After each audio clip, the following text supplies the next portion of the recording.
If you feel that politics and religion don't mix, partly I sort of wonder how you heard that reading that I read earlier, but also maybe just switch off your device just now and go and do something else. We live in a world of crisis.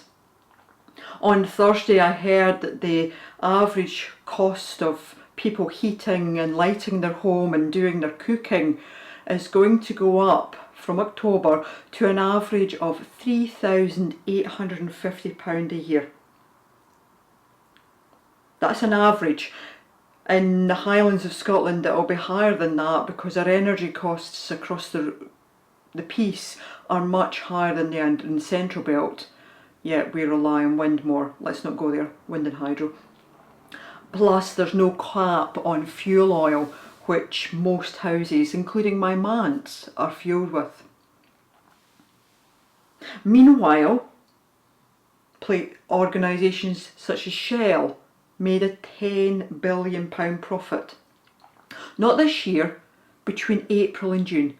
£10 billion profit in 3 months. And all the big utility companies, including the owners of the hydro, which is the main one in the Highlands, are making massive profits. There will genuinely be people who will die this winter because they can't heat their homes and their homes have become too cold or filled with damp, and then the mould, if they're asthmatic, means their children will become ill. Or they'll die because to put the heating on, they're eating less food. There's no two ways about it, that will happen. Is that right? I say no, it is not. But in a free market economy that we have in the UK, there's nothing to stop it from happening. Companies make profit and they can do with it what they will. They don't have to reinvest it, although if they're wise they will, but they don't have to. They don't have to say we won't make as much profit so that and take money off the bills so that people don't get forced into poverty or death. They don't have to do any of that. But it still doesn't make it right, in my opinion. Especially when there are people who work for those same companies who are making record profits who can't make ends meet. In mid-June this year, the big issue revealed that a community pantry had been opened in an EE, that's a mobile phone provider, it's a call centre. And the reason for they said it was, this is the EE's official reason for having it, to help with the last few days before payday and you need something for your tea. Basically, EE opened a food bank in their call centre because their staff, they don't pay their staff enough to get them through the whole month, and they have publicly admitted that by going, it'll help you through till payday if you need something for your tea. I mean, come on. I can't get my head round that, to be honest. Because whenever we're dealing with a company, it's either online, which is fine for a lot of things if you've got access to that and you're comfortable with that, and it's a request that fits in with what the online form lets you have, but there's sometimes when you need to speak to a human. And those humans are the public face or voice of those companies. So if you're not paid well, what's the incentive to really work that well? And besides, the high hegians, the chief executive officers, those who are at the very high end of these companies are on, they're probably on, hundreds of thousands of pounds salary plus share options. Ridiculous amounts of money. And the shareholders will be happy because they're getting bumper dividends. Now EE are owned by British Telecom, BT, and British Telecom posted a £1.3 billion profit this year. Profit. Yet they've put a food bank in their call centre.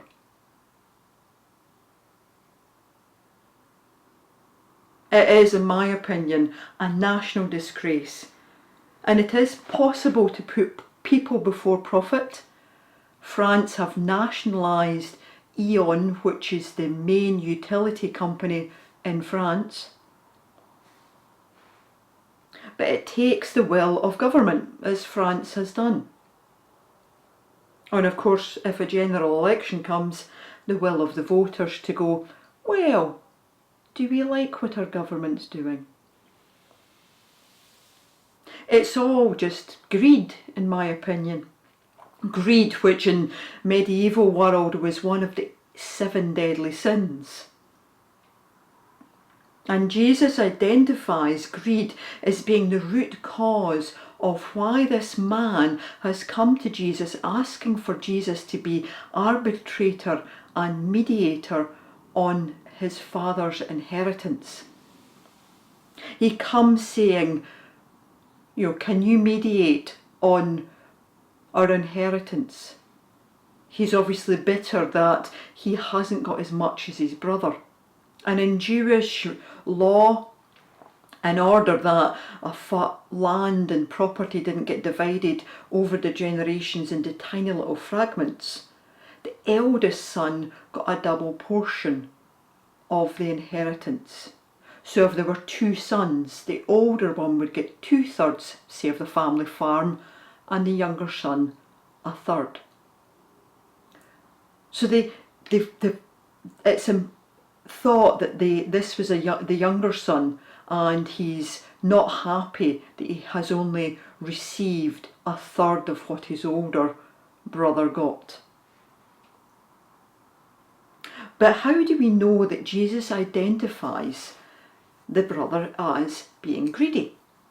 Because we usually focus on the parable of the rich man. But Jesus, before he gets to that, says that we are to watch out for all types of greed. That life isn't about the sum of all the stuff we've acquired. Jesus doesn't react the way the man expected. He probably thought, well, Jesus is a well-trusted and known rabbi, teacher, is knowledgeable in the law. He has the right status and personality in this community, that if he took on being arbitrator between myself and my brother, that we would listen to his mediation and arbitration and do as he's asked. And people would listen to that arbitration, not just me and my brother, but the community, because of Jesus' status. And I've asked him because I know he knows the Jewish law very well. But Jesus doesn't do that. Jesus says, who am I to do this for you? And gets to the nib of what's wrong: greed. Even though this man respects Jesus a lot, Jesus refuses to take up this honoured role. Rather, he uses it as an opportunity to warn everybody about greed. After all, and it's not said here because Jesus wouldn't say it, he wasn't Scottish, but basically, there's no pockets in shrouds. The man in the parable is only concerned about his own welfare. There's no sense of realising that there's a bigger picture here. It's almost certain that if he's had so much of an abundance of crops, that he can build a bigger barn and store those crops, that he can effectively kick back, lie back and live off the profits for those crops for a long time, that he must have had enough land to grow all those crops and have larger barns. But also, if he's got a large farm, he wouldn't have worked this land on his own. So where's the sense of looking after those who worked his land? Some of them may have been his farm workers who lived on the farm permanently, but many of them would have been maybe day labourers who came when the crop was needed harvest. Where did he see that he looked after and cared for them? Where did he see that for the land to have a good bumper crop, it needed good soil? And yes, as a good farmer, which he no doubt was, he would have played his part in that. But no matter how good your soil is, no matter how good a farmer you are, if the seed you sow isn't good, if you don't get the right amount of sun and rain, you won't have a good harvest. And where do all of those, the good soil, the good seed, the right amount of rain and sun, they're all gifts from God, over which there's little any farmer can do. Yeah, okay, maybe the seeds, and there is an element of the soil, but if the soil's really poor, or just geologically on the wrong kind of geology, you'll never be able to grow certain crops. It's a blessing from God, and this man who wants to store up all his grain is forgetting all of that as a blessing from God. All he wants to do is build big barns, kick back and eat, drink and be happy. And in many ways he's being very biblical.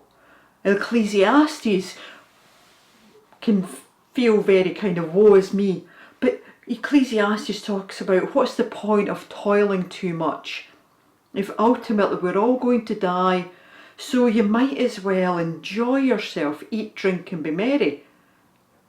Yes, but Ecclesiastes also talks about you need to work and then eat, drink and be merry, not just kick back. He's storing up for himself. But in storing up for himself and putting all this grain in barns, he is actually increasing the price of the corn, the grain for people in the local community. He's making sure that there's less available on the open market. So even if demand stays the same, the price will increase. It's very basic economics. Even Adam, people knew about this even before Adam Smith. And being from Kirkcaldy, he's often misquoted. And so as a consequence of him storing up the grain, those without land, those who are unable to grow their own crops, will face increasing prices for crops. And they will be the poorest in his society. His greed is literally destroying other people's lives. And he's forgotten that he's only got this because his land's abundant. Realistically, and all of this, he's forgotten where everything comes from, God. And all of this can be given and all of it can be taken away.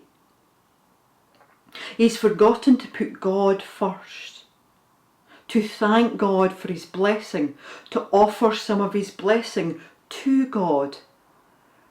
And that can be offering it to God by caring for those in his communities. He's forgotten all of that. And in forgetting about God, he has forgotten to love his neighbour, to use his abundance to ensure those who wouldn't be able to afford food, or maybe just struggle, to make sure they had enough. It seems so relevant today, in my opinion. We have these big corporations making massive profits. Or more locally, there can be people either nearby or from down south who are buying second homes or holiday lets in our villages throughout the Highlands. meaning that it pushes up the price of property in the villages, and local people can't stay, particularly younger people, especially if they don't have parents or other people in their families who are able to help with deposits, and they consequently have to leave to live somewhere else. It's widely regarded that there's a second Highland clearances happening because of the impact greed and people wanting to have more and more properties is having on the Highland economy. There are some villages where there's so many holiday lets, there's actually literally not enough people left to clean all the houses. It's bonkers. Just over a week ago, James and I went to see The Stamping Ground, which is a musical which was being shown by the time, well, if you watched this on the 31st of July 2022, I just finished its run in Eden Court and Inverness, and it's based on lyrics from songs from Runrig. Now, this was in the spirit of James and I trying new things, because I'm not really a musical fan, but hey, we wanted to, in early 2022, we said we'd want to go and see more live music, and until recently that hasn't really worked out the way we'd like. But the overarching theme of this was a community that had been devastated with second homes, and the only community asset they had left was the pub, and there was somebody wanting to come along, buy it and convert it into holiday lets. So there'd be nowhere for the community to gather, there would be less and less places that community could be, and it would devastate a fragile community. It was very pertinent. There was other threads going on in the musical as well. It was very worth, I hope it does a run. But greed is so prevalent in our society, and we're almost taught in our society that having more things, having a big house, having new cars, being able to go on lots of holidays is a great thing. And I'm not saying that's bad at all. I like my holidays.